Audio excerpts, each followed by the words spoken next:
श्री सत्यनारायणाची व्रतकथा. हातात गंध अक्षता फुले घ्यावीत व कथा श्रवण करावे. श्री गणेशाय नमः. एकदा नैमिषारण्यात राहणाऱ्या शौनकादी ऋषींनी पुराण सांगणाऱ्या सुतांना प्रश्न विचारला की म्हणाले, मनातील सर्व इच्छा पूर्ण करणारे एखादे व्रत असेल तर ते आम्हास सांगावे. तेव्हा सुत म्हणतात, हे ऋषो, हाच प्रश्न पूर्वी नारद मुनींनी भगवान महाविष्णूंना विचारला होता. तेव्हा त्यांनी जे सांगितले तेच मी तुम्हाला सांगतो. एकदा नारद मुनी त्रिलोकात फिरत असताना पृथ्वी लोकात म्हणजेच भारतात आले. त्यांनी पाहिले तर मनुष्य लोकात अनेक जण आपण केलेल्या पूर्वकर्माप्रमाणे अनेक योनीत जन्म घेऊन दुःख भोगीत आहे. तेव्हा त्यांचे दुःख कोणत्या अशा एखाद्या लहानशा व्रताने नाहीशी करता येतील असे जर एखादे व्रत असेल तर ते केल्यामुळे त्यांचे कल्याण होईल असा विचार करून ते भगवान महाविष्णूंकडे गेले. त्यांना नमस्कार केला व त्यांची स्तुती केली. तेव्हा भगवंतांनी विचारले, हे मुनिवर, आज आपण इथे कोणत्या कामासाठी आलात? तुमच्या मनात काय विचार सुरू आहे ते मला सांगावे, मी त्याचे सविस्तर उत्तर देईल. तेव्हा नारद मुनी म्हणाले, हे भगवंता, मी आत्ताच पृथ्वी लोकात जाऊन आलो आहे. तेथे पाहिले तर प्रत्येक जण आपणच केलेल्या पाप कर्माप्रमाणे अनंत प्रकारची दुःखे भोगीत आहे. त्यांची दुःखे कोणत्या अशा एखाद्या लहानशा व्रताने नाहीशी होतील असे जर एखादे व्रत असेल तर ते आपण सांगावे. भगवान म्हणाले, हे नारदा, लोकांवर कृपा करण्याच्या दृष्टीने जो तू प्रश्न विचारलास तो अगदी उत्तम आहे. म्हणून जे व्रत केल्याने मनुष्याची सर्व दुःखे नाहीशी होतात ते व्रत मी तुला सांगतो, ते श्रवण करावे. हे वत्सा नारदा, तुझ्यावर माझे प्रेम असल्याने स्वर्ग लोकात मनुष्य लोकात आजपर्यंत कोणालाही माहीत नसलेले असे व्रत मी तुला सांगतो. या व्रतास श्री सत्यनारायण व्रत असे म्हणतात. हे व्रत करणारा मनुष्य इहलोकी सुख बघून शेवटी वैकुंठास जातो. भगवान विष्णूंचे हे बोलणे ऐकून नारद मुनींनी विचारले, हे भगवंता नारायणा, या व्रताचा विधी काय, फल काय? हे व्रत पूर्वी कुणी केले होते? हे व्रत कोणत्या वेळी करावे याविषयी सर्व सविस्तर सांगावे. तेव्हा भगवान म्हणाले, हे मुनिवर, हे व्रत दुःख व शोक यांचा नाश करणारे आहे व धनधान्याची समृद्धी करणारे आहे. तसेच सौभाग्य व संतती देणारे आहे. सर्व कार्यात विजय प्राप्त करून देणारे आहे. हे व्रत दृढ श्रद्धेने ब्राह्मण व आपल्या सर्व परिवारासह मित्रबांधवांसह प्रदोष काळी हे व्रत करावे.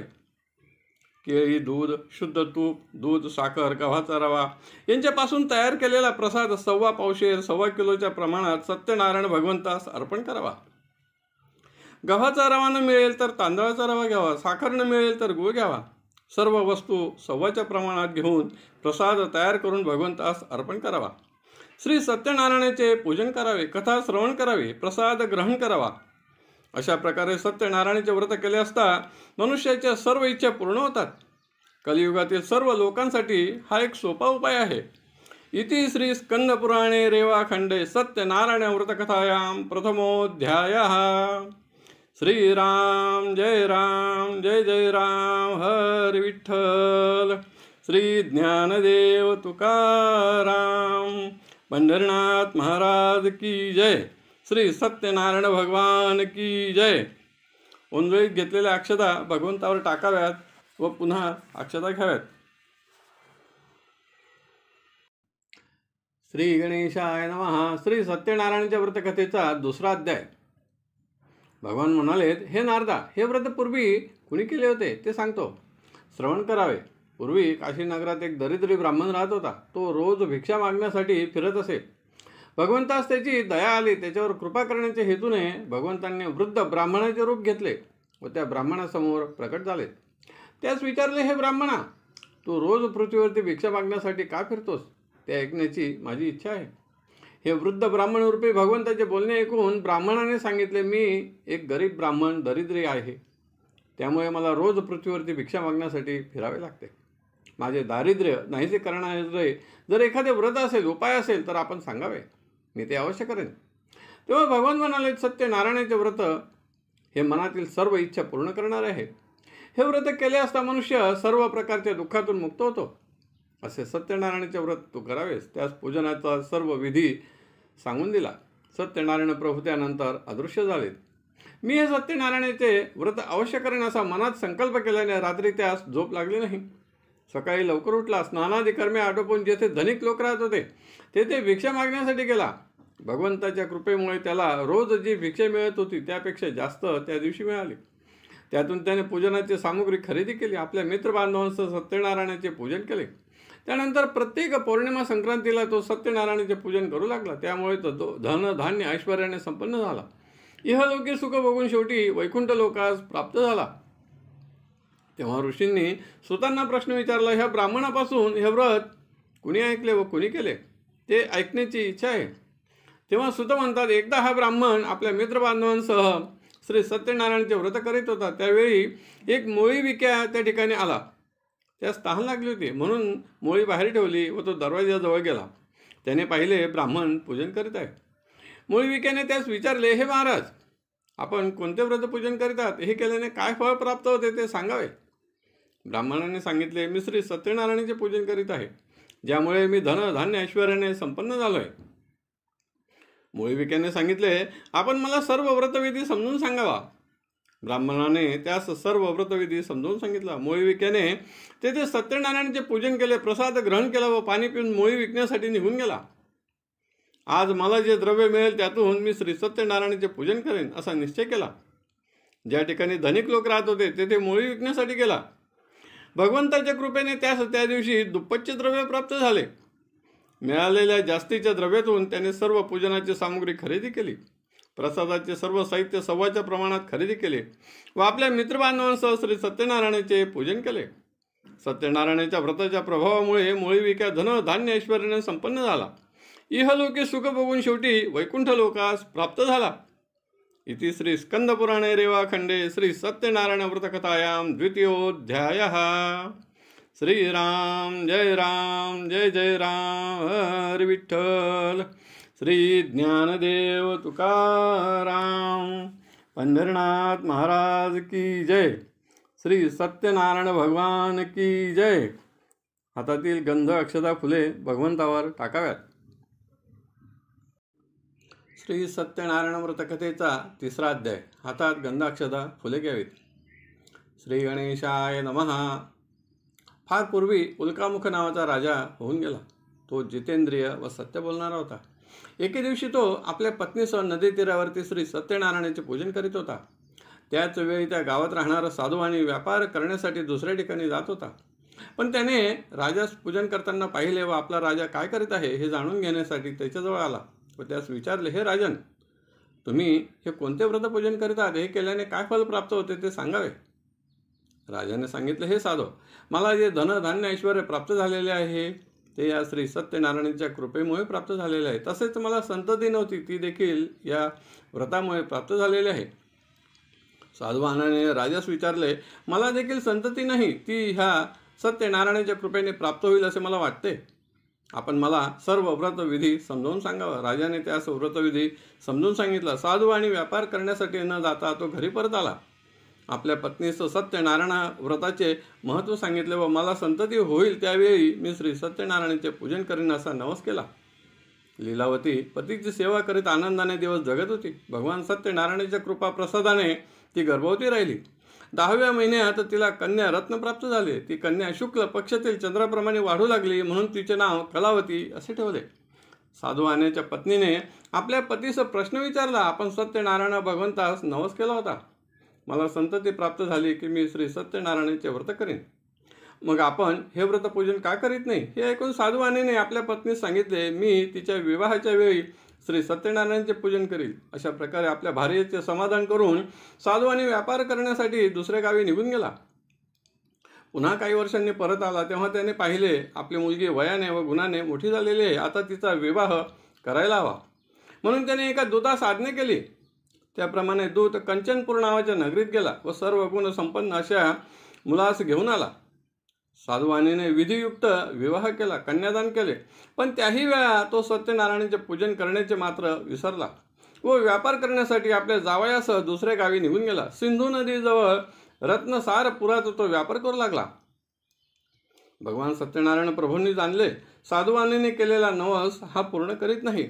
हा वाणी आपल्या सत्यनारायण पूजनाच्या प्रतिज्ञेपासून भ्रष्ट झालेला आहे. त्यास भयंकर दुःख प्राप्त हो असा शाप दिला. शाप दिल्यानंतर थोड्याच दिवसात चंद्रकेतू राजाच्या राजवाड्यात चोरी झाली. चोर चोरलेले द्रव्य घेऊन जात असताना त्यांनी मागे वळून पाहिले तर राजाचे दूत आपल्या मागे येत आहे. हे पाहून त्यांनी ते चोरलेले द्रव्य साधुवाणीच्या दाराजवळ टाकून पळून गेले. इतक्यात ते राजदूत साधुवाणीजवळ आलेत व हेच ते दोघे चोर असावे असा विचार करून त्यांना बांधले.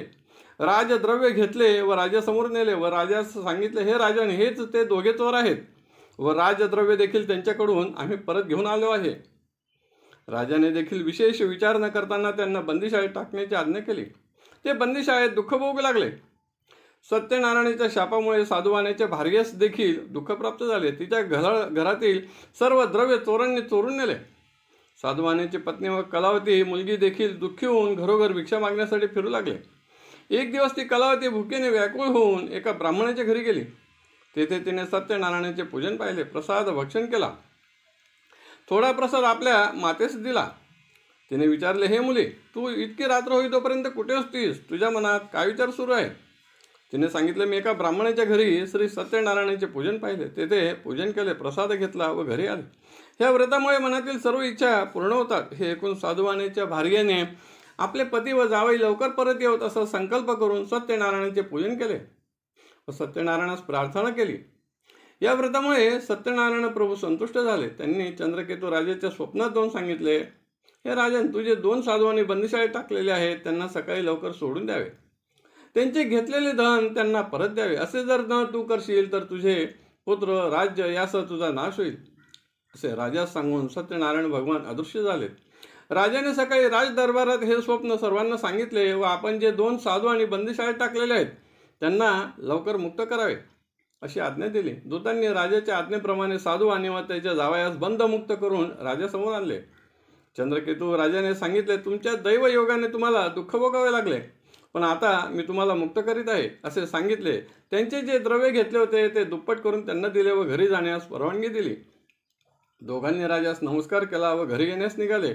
इति श्री स्कंदपुराणे रेवाखंडे श्री सत्यनारायण व्रतकथायां तृतीयोऽध्यायः. श्रीराम जय जय राम, हर विठ्ठल. श्री ज्ञानदेव तुकाराम पंढरीनाथ महाराज की जय.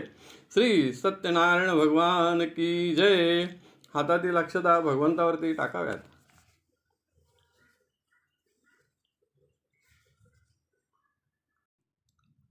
श्री सत्यनारायण व्रतकथा अध्याय 4. हातात अक्षता व फुले घ्यावीत. श्री गणेशाय नमः. साधुवाणी व त्याचा जावई दोघेही जणांनी राजाने पुष्कळ धनद्रव्य दिले ते घेतले व नदी तीरावर आलेत.